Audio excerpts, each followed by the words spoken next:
بسم اللہ الرحمن الرحیم۔ اولاد کو دینی تعلیم دینے کا حیرت انگیز واقعہ۔ ایک صاحب کا پہلا بیٹا پیدا ہوا تو بیوی نے شوہر سے کہا کہ بچے کو دینی علوم پڑھاتے ہیں۔ شوہر نے بیوی سے کہا کہ حافظ عالم بنا کر اسے بھوکا مارنا ہے، میں تو اس کو بڑا افسر بناؤں گا تاکہ دنیا کا کامیاب انسان بن جائے۔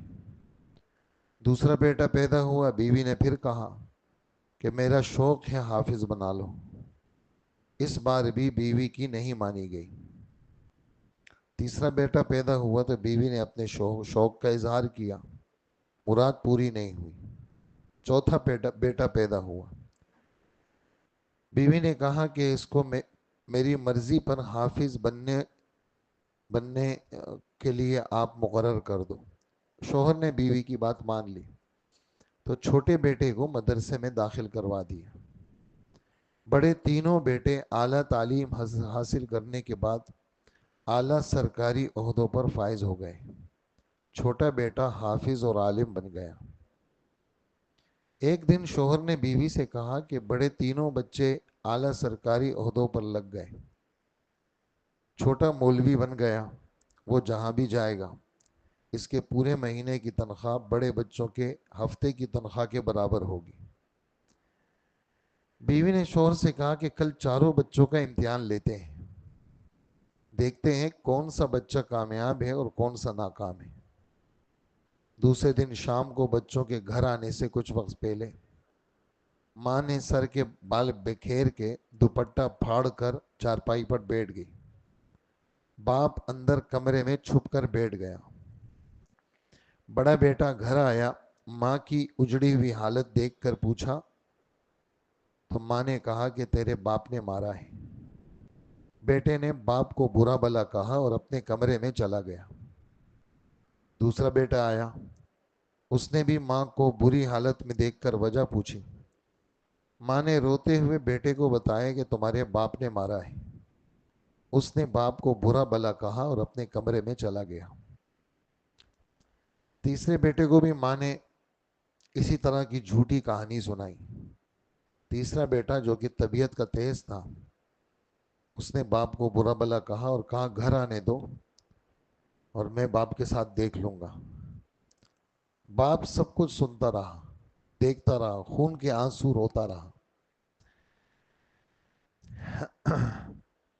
اسی دوران چھوٹا بیٹا گھر آیا۔ بیٹے نے ماں کو اس حالت میں دیکھا، ایک دکھ کا جھٹکا لگا، بھاگ کر ماں کے قدموں میں آ کر بیٹھ گیا۔ ماں نے وہی گھڑی ہوئی کہانی سنائی تو بیٹے نے ماں کا ہاتھ پکڑ کر سمجھایا کہ امی جان، ابو آپ کا سب کچھ ہے، باپ سے بھی زیادہ شوہر کے حقوق ہیں، ابو تمہارے سرتاج ہیں، امی جان صبر کرو، معاف کر دو، یہ سمجھو کہ کچھ بھی نہیں ہوا۔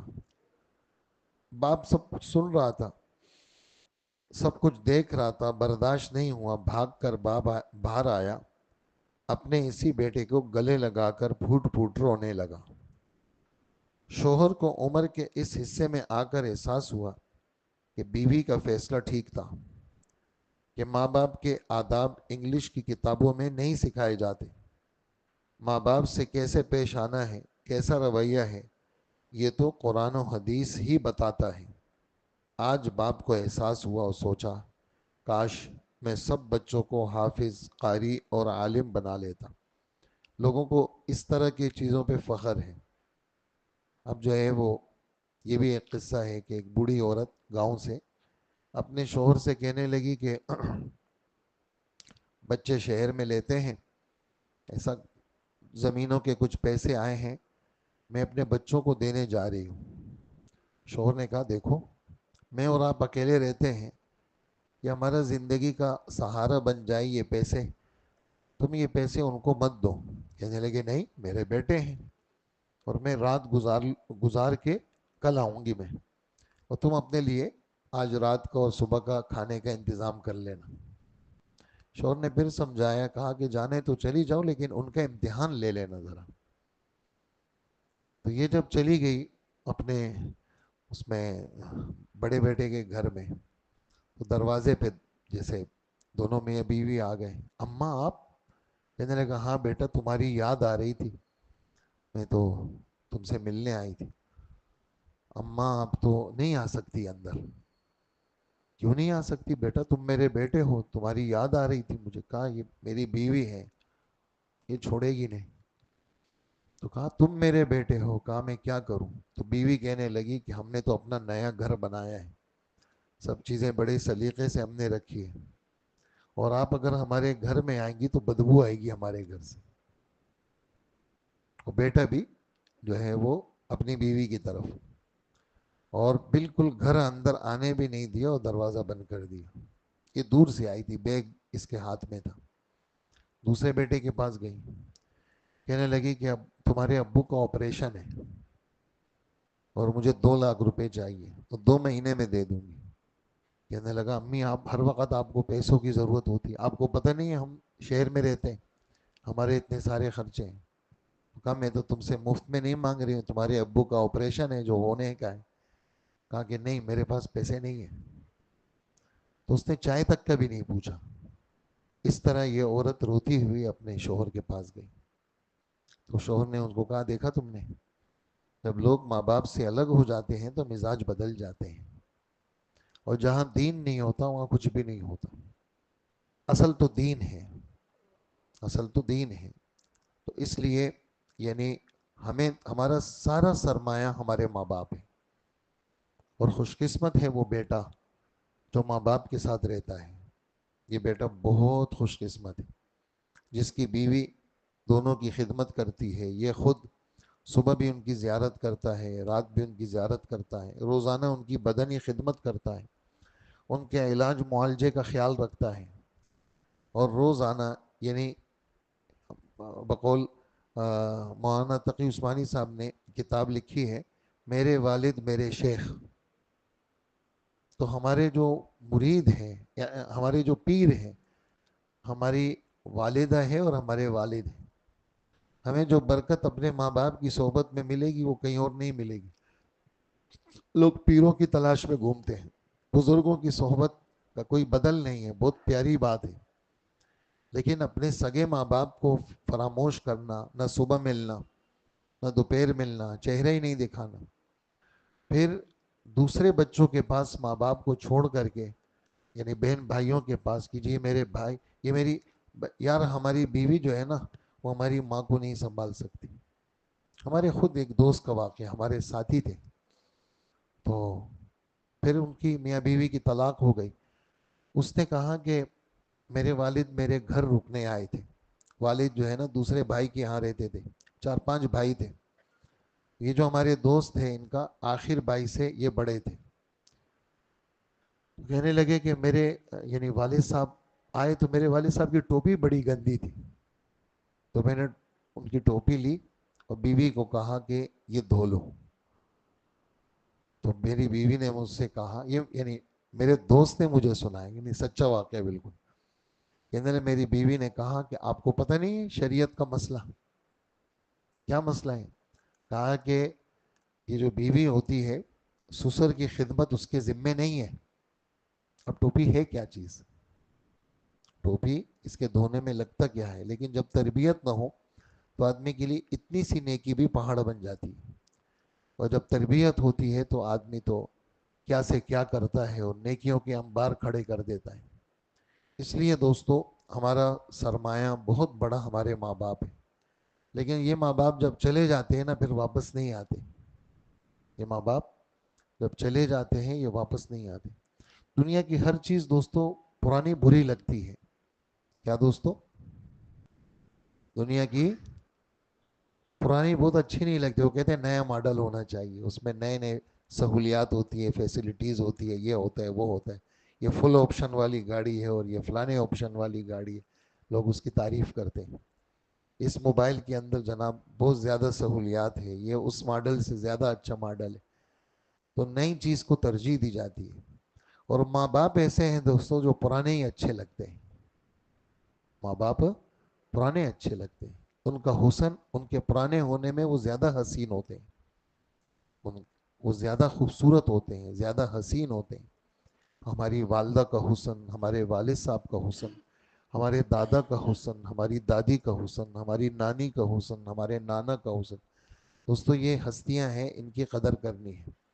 اس وقت دوستو مادی دور ہے، اور کافروں کے دیکھا دیکھی اچھے اچھے لوگ یعنی اپنے ماں باپ کو چھوڑ چکے ہیں، اور ان کے ماں باپ جو ہے وہ یعنی مائیں وہ الگ بڑھاپے کی زندگی الگ جو ہے وہ اولڈ ہوم میں گزارتی ہے، اور جو شوہر ہوتا ہے وہ الگ گزارتا ہے دوست. اور یہ اپنی بیویوں کے ساتھ خوش رہنے کی کوشش کرتے ہیں، لیکن خوشی کہاں مل سکتی ہے؟ خوشی تو ماں باپ کی خدمت میں ہے.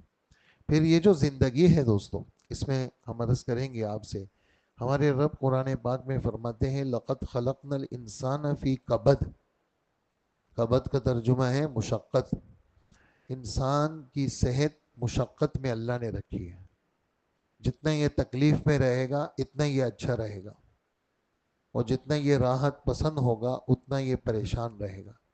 تو ماں باپ کی بیماریوں میں پریشان رہنا، ماں باپ کے علاج میں پریشان رہنا، ماں باپ کے لیے دعائیں کرنا، دعائیں کروانا، ماں باپ کے پاس رہنا، ماں باپ کو سکون دینا، ماں باپ کی خدمت میں رہنا، یہاں تک کہ یعنی مسئلہ ہے شریعت کا کہ ماں باپ بیمار ہیں، کوئی خدمت والا نہیں ہے، تمہارے لیے مسجد میں نماز پڑھنا بھی روا نہیں ہے. مسجد تم اپنے ماں کے پاس نماز پڑھو. حالانکہ جماعت کی نماز کیا ہے؟ اس کی حیثیت واجب کی ہے، لیکن ماں کی خدمت کے لیے کوئی بھی نہیں ہے. کسی بھی وقت اٹھ سکتی ہے. تو بجائے اس کے کہ تم بیوی کے کمرے میں جا کے سو، تم اپنے ماں کے کمرے میں سو. تم اپنا بستر اپنے ماں کے پاس لگاؤ. سوچنے کی بات ہے، اگر بچپن کے اندر سوچنے کی بات ہے، بچپن کے اندر اس بچے کو جب ماں کی ضرورت تھی تو ماں اس کو نہیں چھوڑتی تھی. آج بڑھاپے کے اندر ماں کو خدمت کی ضرورت ہے. یہ اپنے بیوی بچوں میں خوش کیسے رہ سکتا ہے؟ اسے سمجھنے کی بات ہے. میری بیوی نہیں مانتی تو بیوی کو چھوڑ دے آدمی، ماں باپ کو نہ چھوڑے. ماں باپ کو نہ چھوڑے، بیوی کو سمجھائے. اگر اس کو سمجھ میں نہیں آتا نہ آئے، اس کو ختم کر دے. ماں باپ ماں باپ ہے. سمجھ گئے نا؟ لوگ پہلے وہ گاڑیوں کے پیچھے لکھے ہوتے نا، کیا ہے وہ، my mother and my life. سمجھے نا؟ یا my father and my life. اب کہتے ہیں my wife and my life. سمجھے نا؟ تو وائف لائف نہیں ہے دوستو. ماں باپ ہماری زندگی ہے. ہمارے لیے روحانیت بھی ہمارے ماں باپ میں ہے.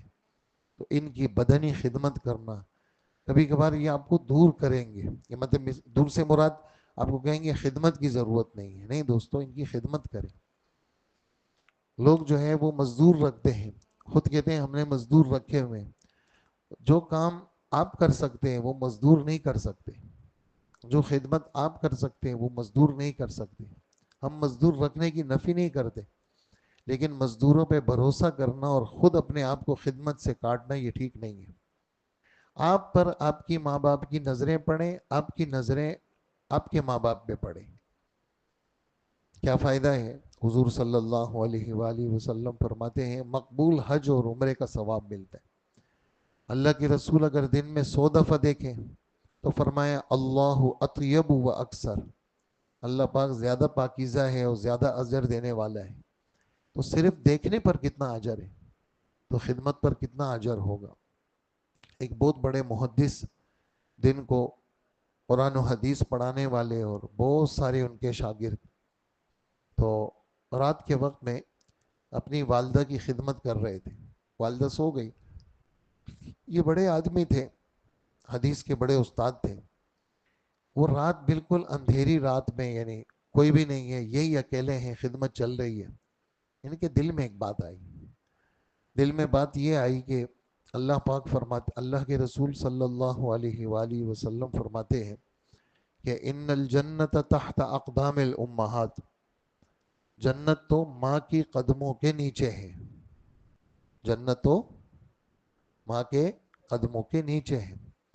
تو انہوں نے کہا کہ یہ میرے ماں کے پاؤں ہیں جو میں خدمت کر رہا ہوں. تو انہوں نے رات کو کوئی نہیں دیکھ رہا، کہا کہ یہ ماں کے پاؤں کے نیچے جنت ہے. چونکہ حدیث ہے، انہوں نے اپنی داڑھی ماں کے پاؤں کے نیچے ملنا شروع کر دی، کہا یہ جنت ہے، میں جنت کے ساتھ اپنی داڑھی مل رہا ہوں. بس ان کے دل کی ایک بات تھی، بس ایک کیفیت آ گئی. اب جائز ناجائز کی بات یہاں نہیں کریں گے کہ اس نے بے حرمتی کی، یہ کہ بس اندر ایک کیفیت تھی، بڑے آدمی تھے، انہوں نے کر لیا. صبح کلاس میں گئے، کلاس میں جو ہے وہ جب سبق سے فارغ ہوئے تو ایک شاگرد نے کہا حضرت میں نے آپ کو رات کو خواب میں دیکھا ہے. کیا دیکھا ہے؟ کہا کہ رات کو دیکھا ہے کہ بہت بڑا باغیچہ ہے اور بالکل انوکھا سا، آپ اس باغیچے میں سیر کر رہے ہیں. تو انہوں نے کہا بس خواب ہے، نیک اعمال کا صلہ ہے اور باغیچے کی صورت میں اللہ دیں گے. یہ شاگرد کہنے لگا ایک عجیب بات اور بھی دیکھی. کہا وہ عجیب بات یہ تھی کہ آپ کی داڑھی میں ایک عجیب سی چمک تھی، ایسا لگ رہا تھا جیسے کہ ہیرے لگے ہوئے ہیں آپ کی داڑھی میں، اور ہر ہر ہیرا جو ہے نا وہ سورج کی طرح ایسے لائٹ مار رہا ہے. باغیچہ تو تھا لیکن آپ کی داڑھی کی چمک سے میں بہت حیران ہوا. پھر ان کو رات کا خواب کہ واقعی وہ جو دھول مٹی تھی ماں کے قدموں کے نیچے وہ جنت کے ہیرے بن گئے. تو دوستو یہ چیزیں کل سامنے آنے والی ہیں، اس لیے میں نے آج بھی کلاس میں درجہ رابع میں ایک بات کی. میں نے کہا کہ جب بھی گھر سے نکلو تو ہم جب گھر سے نکلتے ہیں ہمارے ماں باپ کو پتہ بھی نہیں ہوتا کس وقت آئے کس وقت گئے. نہیں، ہماری ماں کو پتہ ہونا چاہیے اس وقت بیٹا کہاں پر ہے. پوری کارگزاری سنانی پڑتی ہے، سمجھ گئے نا؟ پوری کارگزاری سنایا کریں، غصہ نہ ہوا کریں. بیٹے کہاں تھے تم؟ آپ ہر وقت پوچھتی ہیں کہاں تھے تم، ایک دم ہم جھڑک دیتے ہیں. نہیں، ماں کو تو بتانا پڑے گا. کارگزاری، ابھی میں سفر میں تھا تو جناب وہ پورا 5 منٹ کا فون اس لیے ہوتا تھا، پوری کارگزاری چلتی تھی، پوری ایک ایک لفظ لفظ بتانی پڑتی تھی. اس سے کیا ہوتا ہے؟ اس سے ماں باپ کے دل کو سکون ہوتا ہے کہ بھئی یہ جو بیٹا ہے میرا مطلب اس وقت یہاں پر ہے. تو ماں باپ کی باتوں پہ غصے نہ ہوا کریں، ماں باپ کو جھڑکا نہ کریں. ولا تنہرہما، نہیں ہے جھڑکنا حرام ہے کیونکہ نص قطعی سے ثابت ہے. جھڑکنا حرام ہے کیونکہ نص قطعی سے ثابت ہے. اور اسی طرح جو ہے نا وہ جملہ جو رتی برابر بھی ان کے لیے دل کے دکھنے کا سبب بنے، اس طرح کے جملے بھی کہنا حرام ہے. وَقُلْ لَهُمَا قَوْلًا كَرِيمًا، عزت والے لہجے میں گفتگو کرنا واجب ہے، ضروری ہے کیونکہ قرآن سے ثابت ہے. ماں باپ سے آگے نہ چلا کریں، ماں باپ کے سامنے زور سے نہ بولا کریں.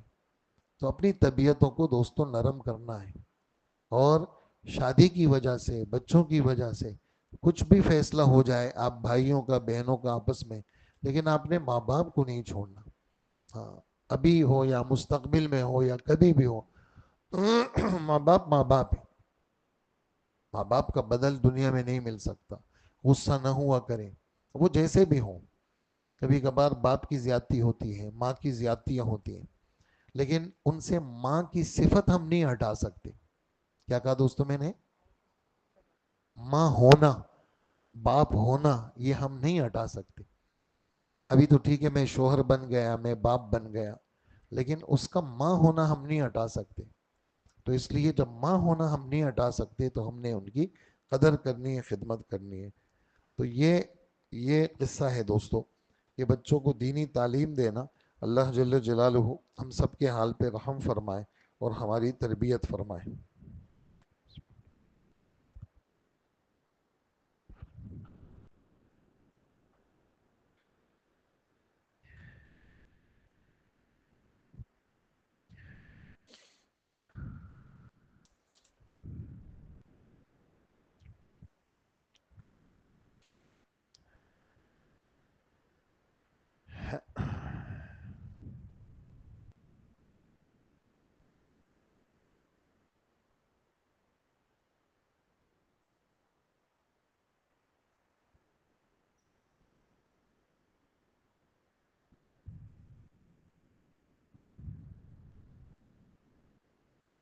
حضرت مولانا اشرف علی تھانوی رحمۃ اللہ علیہ کا ارشاد ہے، میں دنیا کمانے سے منع نہیں کرتا، دنیا کی محبت سے منع کرتا ہوں۔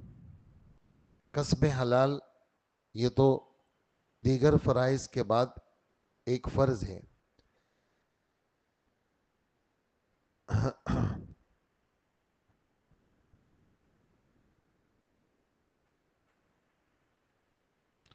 قرآن پاک میں ایک آیت ہے جس کا ترجمہ ہے کہ اگر تمہارے باپ، تمہارے بیٹے، تمہارے بھائی، تمہاری بیویاں، تمہارا قبیلہ اور خاندان، تمہارے وہ مال اور دولت جو تم نے کمائے اور وہ تجارت جس میں نکاسی نہ ہونے کا تم اندیشہ رکھتے ہو، وہ گھر جن میں رہنے کو تم پسند کرتے ہو، اگر یہ سب چیزیں تمہیں اللہ اور اس کے رسول سے اور اس کے راستے میں جہاد کرنے سے زیادہ محبوب ہے تو اللہ کے عذاب کے منتظر رہو یہاں تک کہ اللہ کا عذاب ہو جائے۔ حضرت تھانوی رحمۃ اللہ علیہ اس ملفوظ میں یہ بیان فرما رہے ہیں کہ اس آیت میں وعید ان چیزوں کے زیادہ محبوب ہونے پر ہے۔ یہ چیزیں اللہ اور اس کے رسول سے زیادہ محبوب نہیں ہونی چاہیے۔ معلوم یہ ہوا کہ اگر ان چیزوں سے محبت ہے اور تنہا یہ محبت بری نہیں ہے، اللہ کی رحمت دیکھیے کہ نہ تو دنیا کا کمانا منع ہے، نہ دنیا کی ایسی محبت منع ہے جو اللہ اور اس کے رسول کی محبت سے زیادہ نہ ہو، تو ایسی محبت کی اجازت دے دی۔ اب یہ سوال پیدا ہوتا ہے کہ کیسے پتہ چلے گا کہ اللہ اور اس کے رسول کی محبت زیادہ ہے یا دنیا کی محبت زیادہ ہے؟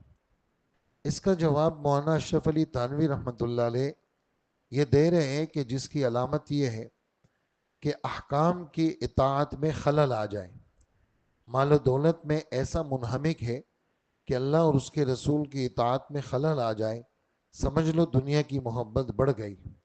یہ ڈرنے کا مقام ہے اور گناہ ہے۔ آگے حضرت والا نے اور آسانی کی بات فرمائی کہ طبیعت میں احبیت اگر زیادہ محبت ہے وہ منع نہیں ہے، عقلی زیادہ محبت منع ہے۔ ہمارے لیے اور آسان ہے اگر کسی شخص کو طبعی طور پر دنیا کی کسی چیز سے زیادہ محبت ہے اور اس چیز کی طرف زیادہ شوق ہے، طبیعت میں میلان زیادہ ہے، اور اللہ اور اس کے رسول کی طرف طبیعت میں میلان اس درجے کا نہیں ہے، تو طبیعت کا مطالبہ نہیں ہے، اس میں کوئی حرج نہیں ہے، کیونکہ طبیعت میں جو چیز آتی ہے وہ غیر اختیاری ہے اور غیر اختیاری چیزوں پہ پکڑ نہیں ہے۔ البتہ عقلی محبت دنیا کی چیزوں کے مقابلے میں اللہ اور اس کے رسول سے زیادہ ہونا چاہیے۔ عقل سے سوچو کہ دنیا کی یہ چیزیں فانی ہیں، ناپائیدار ہیں، بے حقیقت ہیں، البتہ ضرورت کے تحت ان کو اختیار کیا ہوا ہے۔ جب اللہ اور اس کے رسول کی محبت پائیدار ہے، ہمیشہ رہنے والی ہے، اس کی کوئی انتہا نہیں، اتنی بات سوچ لی، اس پر عقیدہ رکھ لیا تو عقلی محبت حاصل ہو گئی۔ اللہ کی رحمت کی کوئی انتہا ہے کہ ایک طرف سے دنیا کے کمانے سے منع نہیں کیا، تبھی محبت کی اجازت بھی دے دی، تیسری طرف ایسی عقلی محبت جو بہت زیادہ احبیت کے درجے تک نہ پہنچی ہو، اس کی بھی اجازت دے دی۔ حضرت عمر رضی اللہ تعالی عنہ صحابی فرماتے ہیں کہ ہم حضور کے ساتھ تھے اور اللہ کے رسول نے حضرت عمر کا ہاتھ پکڑا ہوا تھا۔ حضرت عمر نے فرمایا اللہ کے رسول، مجھے اپنی ذات کے علاوہ ہر چیز سے آپ زیادہ محبوب ہیں۔ حضور صلی اللہ علیہ وسلم نے فرمایا نہیں، قسم اس ذات کی جس کے ہاتھ میں میری جان ہے، تم مومن نہیں ہو سکتے جب تک میں تمہاری جان سے بھی زیادہ محبوب نہ ہوں۔ اس کے بعد حضرت عمر نے فرمایا اللہ کی قسم اب آپ مجھے اپنی ذات سے بھی زیادہ محبوب ہو گئے۔ تو حضرت عمر آپ نے فرمایا ہاں عمر، اب تمہاری محبت پوری ہو گئی، ایمان پورا ہو گیا۔ حضرت فاروق اعظم کی صاف گوئی دیکھیں، کیا دوسرا کوئی شخص حضور سے کہے گا کہ مجھے آپ سے اتنی محبت نہیں؟ لیکن حضرت فاروق اعظم نے جو حقیقی کیفیت تھی وہ آپ کے سامنے بیان کر دی، تاکہ اگر یہ کوئی بیماری ہے تو اللہ کے رسول اس کا علاج بتا دے۔ ایک حدیث شریف میں آتا ہے کہ اس وقت حضور صلی اللہ علیہ وسلم نے حضرت عمر کے سینے پر ہاتھ مارا تو فوراً حضرت عمر نے کہا الآن یا رسول اللہ، اب آپ جان سے بھی زیادہ عزیز ہو گئے۔ اب سوال پیدا ہوتا ہے کہ ایک دم انقلاب کیسے آیا؟ تھوڑی دیر تو پہلے کہہ رہے ہیں مجھے اپنی جان زیادہ عزیز ہے، اور اب کہہ رہے ہیں کہ آپ جان سے بھی زیادہ عزیز ہو گئے۔ یہ ایک لمحے میں انقلاب کیسے آ گیا؟ محدثین نے اس کی دو توجیحات کی ہے۔ بعض نے یہ توجیہ کی ہے کہ حضور صلی اللہ علیہ وسلم نے جب ہاتھ مارا تو ہاتھ مار کر ان کے سینے کی طرف توجہ کی، اس توجہ کے نتیجے میں جو محبت کی کمی تھی وہ ختم ہو گئی، اور جس درجے کی محبت تھی وہ حاصل ہو گئی۔ دوسرے علماء نے اس کی توجیہ یہ کی ہے، اور حکیم الامت نے اس کو اختیار کیا، وہ یہ ہے کہ حضرت عمر نے یہ حدیث سنی تو آپ یہ سمجھے کہ محبت سے طبعی محبت مراد ہے۔ طبیعت میں اپنی جان، اپنے مال، والدین، اولاد کے مقابلے میں حضور کی محبت، حضور سے محبت زیادہ ہونی چاہیے۔ انہوں نے کہا حضرت طبعی محبت تو مجھے اپنی جان سے زیادہ ہے۔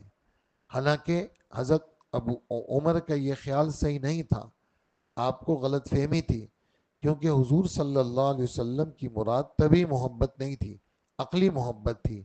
لہٰذا حضور نے ان کے سینے پر ہاتھ مار کر اشارہ کیا کہ تم غلط بات سمجھے، میری مراد طبعی محبت نہیں ہے بلکہ عقلی محبت ہے، جو پہلے ہی سے تمہیں الحمدللہ حاصل ہے۔ بہرحال جہاں کہیں محبت مطلوب ہے اور معمور بھی ہے، وہاں عقلی محبت مراد ہے، طبعی نہیں، کیونکہ طبعی محبت انسان کے اختیار سے خارج ہے۔ حضور صلی اللہ علیہ وسلم تمام بیویوں کے ساتھ برابری کا سلوک کرتے تھے، اور آپ صلی اللہ علیہ وسلم کے دل میں جو محبت تھی وہ حضرت عائشہ کی تھی۔ تو آپ صلی اللہ علیہ وسلم فرماتے کہ یا اللہ، میرے اختیار میں جتنی برابری کرنا ہے وہ تو میں نے کر لی، جو برابری میرے اختیار میں نہیں، اے اللہ آپ اس پر میری پکڑ نہ فرمائیں۔ چنانچہ آپ کو قلبی تعلق حضرت عائشہ سے زیادہ تھا، ویسا تعلق کسی اور سے نہیں تھا، لیکن وہ طبعی تعلق تھا۔ عقلی محبت اور سلوک کے اعتبار سے آپ سب کے ساتھ برابری کرتے۔ بہرحال جہاں کہیں محبت مطلوب ہے وہاں عقلی محبت مطلوب ہے۔ دوستو، اللہ جل جلالہ ہم سب کو عمل کی توفیق عطا فرمائے، اور ہمیں اللہ جل جلالہ شریعت کے ساتھ ایک ایسا تعلق نصیب فرمائے جو تعلق اللہ جل جلالہ کو کیا ہو، وہ اچھا لگے اور اللہ کو پسند آ جائے۔ تھوڑا سا دوستو آپ سے درخواست ہے، تھوڑا سا ادب کے ساتھ بیٹھ کے تھوڑا سا تیسرا کلمہ پڑھ لیتے ہیں، پھر دعا کر لیتے ہیں۔